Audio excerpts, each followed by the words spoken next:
கர்த்தருடைய பரிசுத்தமுள்ள நாமத்திற்கு ஸ்தோத்திரம். இன்றைய நாளின் கர்த்தருடைய வார்த்தையாக 1 தீமோத்தேயுவுக்கு எழுதின நிருபம் 6வது அதிகாரம் 20வது வசனம்.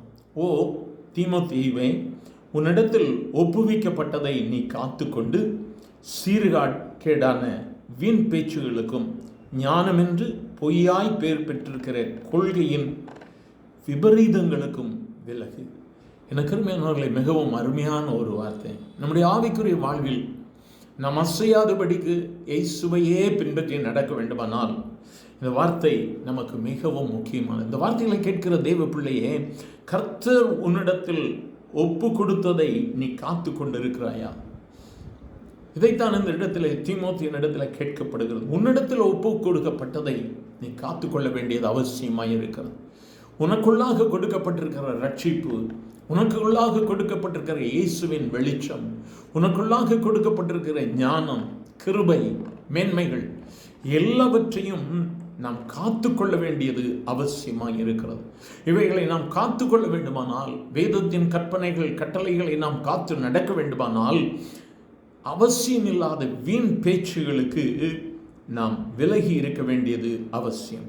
சீர்கேடான வீண் பேச்சுகளுக்கும் பொய்யாய் பேர் பெற்றிருக்கிற ஞானம் என்கிற கொள்கையின் விபரீதங்களுக்கும் நாம் விலகி இருக்க வேண்டும்.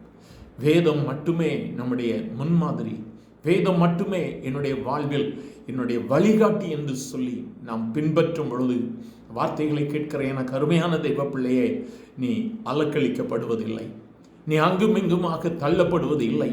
நாம் எப்பொழுது கர்த்தருடைய வார்த்தையை சரியாக கேளாதபடிக்கு, செயல்படாதபடிக்கு, நம்முடைய இருதயங்களில் மாற்று சிந்தனைகள், நம்முடைய இருதயங்களிலே மாற்று காரியங்கள் விதைப்பதற்கு இடம் கொடுக்கும் பொழுது நம்முடைய ஆவிக்குரிய ஜீவிதம் பாதையை மாற்ற ஆரம்பிக்கிறது. எனக்கு அருமையான தேவ பிள்ளையே, நமக்கு ஒப்புவிக்கப்பட்டதை நாம் காத்துக்கொள்ள வேண்டியது அவசியமாக இருக்கிறது. கர்த்தர் நமக்கு ஒப்பு கொடுத்த ரட்சிப்பு, கர்த்தர் நமக்கு ஒப்பு கொடுத்திருக்கிற பரிசுத்த ஆவியினுடைய அபிஷேகம், கர்த்தர் நமக்கு கொடுத்திருக்கிற மேன்மையின் ஆவிக்குரிய அனுபவங்கள், இவைகளிலே நாம் நிலைத்து நின்று மற்றவர்களுக்கு இயேசுவை நம் மூலமாய் வெளிப்படுத்த வேண்டியது அவசியமாக இருக்கிறது. இன்று நம்முடைய வாழ்க்கை எப்படியாக இருக்கிறது? நம்மிடத்தில் ஒப்பு கொடுத்ததை காத்து கொள்ள வேண்டியது அவசியமான காரியம். காத்து கொள்ளுவதற்காகத்தான் சீர்கேடான வீண் பேச்சுகளுக்கு நாம் விலகி இருக்க வேண்டியது அவசியம். நாமே ஆராய்ந்து பார்ப்போம், நம்முடைய வாழ்க்கை எப்படியாக இருக்கிறது. எங்கள் அன்பின் ஆண்டவரை, ஆசீர்வதிக்கப்பட்ட இந்த காலை வேளைக்காக நன்றி அப்பா. உம்முடைய வார்த்தைகளுக்காய் ஸ்தோத்திரம். நீர் எங்களுக்கு கொடுத்த ஆலோசனைகளுக்காக ஸ்தோத்திரம் ஆண்டவரே.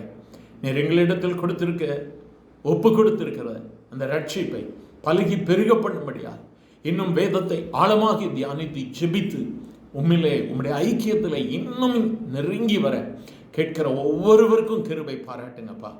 வீண் பேச்சுகளுக்கு விலக்கி காத்துக்கொள்ளுங்கப்பா. பொய்யாய் பேர் பெற்றிருக்கிற கொள்கையின் விபரீதங்களுக்கும் விலக்கி காத்துக்கொள்ளும். கேட்கிற ஒவ்வொருவரையும் இந்த நாளிலே பலப்படுத்தும்.